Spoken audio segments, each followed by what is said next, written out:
My name is Justin Keith. I'm the owner of Killer Performance out of Kansas City, Missouri, and this is my 2019 Corvette ZR1.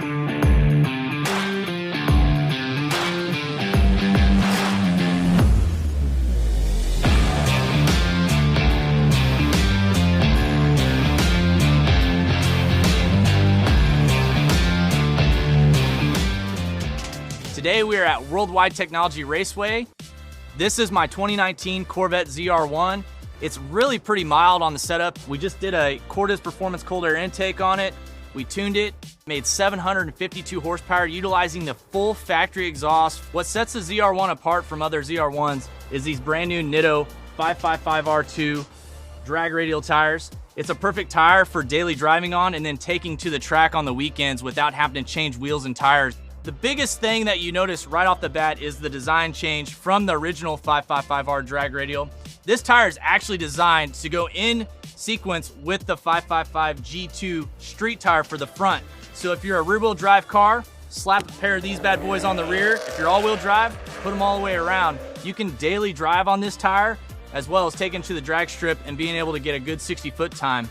The tire does have an improved compound and a stiffer sidewall, and I'm gonna show you guys how to make them work the best at the track.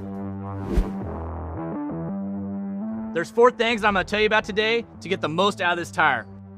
Track prep, tire pressure, burnout, and launch.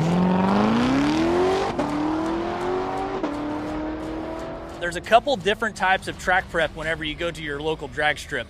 One of them is gonna be a radial prep. Radial prep is gonna be more so specialty events. At Streetcar Takeover, we typically stay with radial prep. A radial prep is gonna be a really sticky surface. You almost look like the track is wet if you look at it on the horizon. The other type of prep is like you see on your test and tune nights. It's gonna be a lot like this. It's gonna look really dull. That's gonna be less prep. There's a couple different ways to go about racing on those different surfaces, and I'm gonna show you how to do that right now.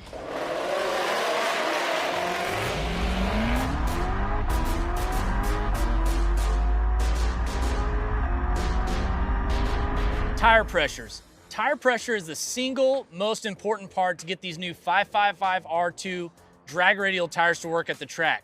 What I found that works best with these tires is running between 18 and 20 PSI on a good radial prep track. If the track is running like on a test and tune night or even a no prep race, you want to run lower tire pressures. When I say lower, you probably want to be between that 13 to 16 PSI mark. That is going to be the key to getting this 555R2 drag radial to work at the track in any condition. With your tire pressures when you're at the track, it's easier to start from 20 PSI and then work your way down with how the car is launching from the 60 foot. Also, when you're at the track, make sure you have a tire pressure gauge or 2 on hand. I usually just leave one in my glove box. That way I can check it in the lanes as I'm waiting, get ready to run. Make sure the tire pressures are exactly where you need them to be. After you make a few passes, look at your tire wear. If it's wearing more on the outside edges and not so much in the center, that means you have too low of tire pressure and you need to bump it up a few PSI. If you notice more wear on the center part of the tire after you make a few passes, that means you have too much PSI. You might want to bump it down a couple just to be on the safe side. It might take you a couple passes at the track to see what works the best, but once you find the correct tire pressure formula, you're going to be able to 60 foot pretty consistently from that point on.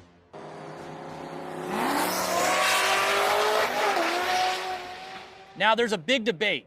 Should you need a beadlock rear wheel or should you not use a beadlock rear wheel? The biggest way to know if you need a beadlock is to chalk your tire. When I say chalk it, that means put a line on your wheel and line it right up on the tire. Make a pass at the track, and that's gonna tell you if your tire is actually rotating on the wheel.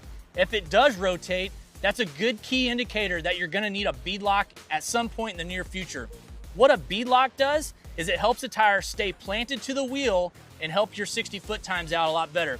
This car makes 750 wheel horsepower to the rear tires, so we're gonna start at 20 PSI.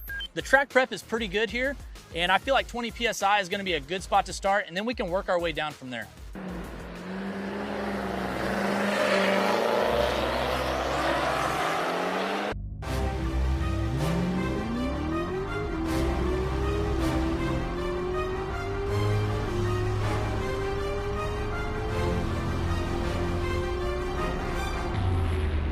Now that we got all the boring stuff out of the way, we can start having some fun. Burnouts. Everyone loves a good old-fashioned burnout. I love them, you love them, and we're gonna do some right now.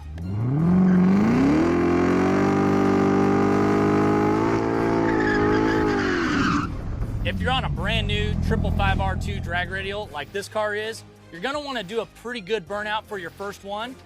I typically like to pull through the water box, do a good burnout, roll from first into second gear, and then roll out of it as you're letting off the throttle. When you're letting out, the tires are gonna make a chirp sound. That's when you know they're cleaned off and ready to go. After you make your first pass, if everything felt good, you might double check your tire pressures one more time. When the tires get a little bit heat in there, typically they'll go up 1 to 2 PSI. You'll want to adjust that back down to where they were on that first pass if everything's good. I know some of you really love to do burnouts like me. You can do too big of a burnout though. If you're doing too big of a burnout, the track's just gonna feel greasy to you and you're gonna spin the tires off the line. If that does happen, do a little bit lighter burnout the next time around and you should be able to hook up pretty good.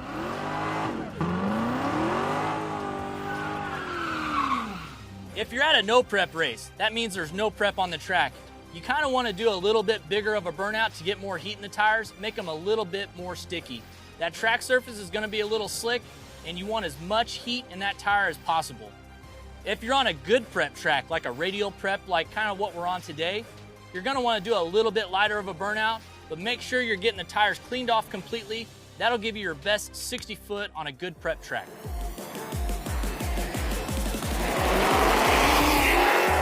Launch. What this 555R2 drag radial allows you to do is obviously what you want to do, better 60-foot times. On the higher horsepower cars like your 700-800 horse, you'll want to roll the throttle real soft at the launch, and then once you feel that tire hook, you give it all the beans it's got.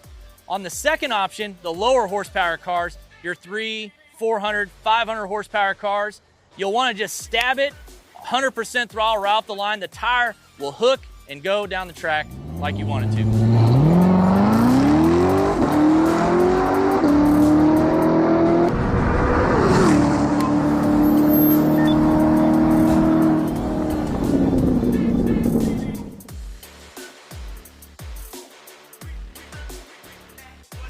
We did it. We got into the nines that pass.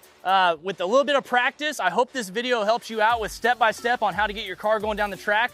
With those simple 4 steps that I gave you guys, you should be able to make good passes just like we made in this 2019 ZR1.